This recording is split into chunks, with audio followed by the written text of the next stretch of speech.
Hampden Gold was Hampden Estate's answer to my first visit when we came to the European market. When we first came to the rum festivals, I went to the Berlin Rum Festival first. Indeed. And then the week after, I went to the UK Rum Festival. I had no idea what I was doing.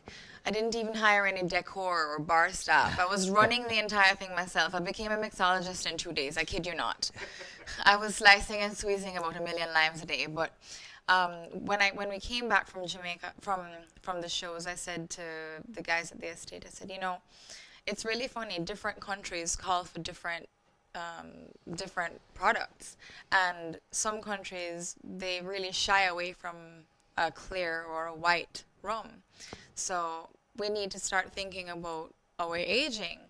And they said, well, the only problem with aging is that you have to wait on it if you're going to do it properly. And that's just the truth. And being that we hadn't started our barrel aging process yet, there was no telling really how long we would have to wait to get a nice, fully rounded, product.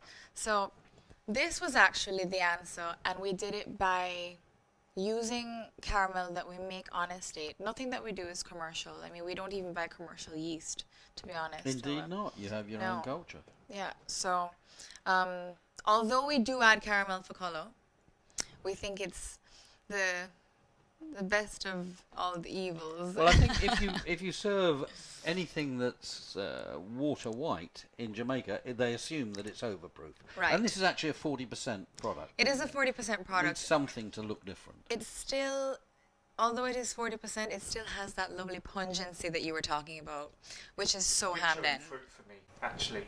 It goes down this slightly Shall we? more rounded sort of fruity note. So many rums open up with a little more dilution. There are some people who like their barrel strength rums. But for me, when you dilute a little bit, you do get more of the breadth of aromas and flavours that are there. So, as you say, some real heavy fruit there. I get kind of stewed autumn fruit with this. So good description. Pears, apples, spice. It's got a lovely sort of myriad of those sort of autumn sort of flavours. And again, this rum just presents so many opportunities for that big category that is punch for me.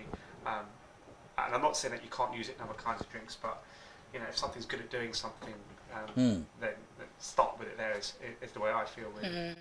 Sure. And are there any particular ways this is drunk in Jamaica, or is this not floating their boat as much more for the international market? It is actually. I will tell you that Hampden Gold, we haven't done much in terms of marketing. We just piggyback Hampden Gold on our promotions that we do with Rum Fire in Jamaica. And the funny thing is, it's catching on really, really well. People are enjoying the difference in flavor profile. Good. In Jamaica, people are really, if they drink red rum, or if they used to drink red rum, we call anything colored for us is red. Sure. They are used to a certain type of flavor. Yep. This presents itself in a very different way because it's a heavy pot still rum. And I think at first people they're a little bit confused because they're used to only one thing.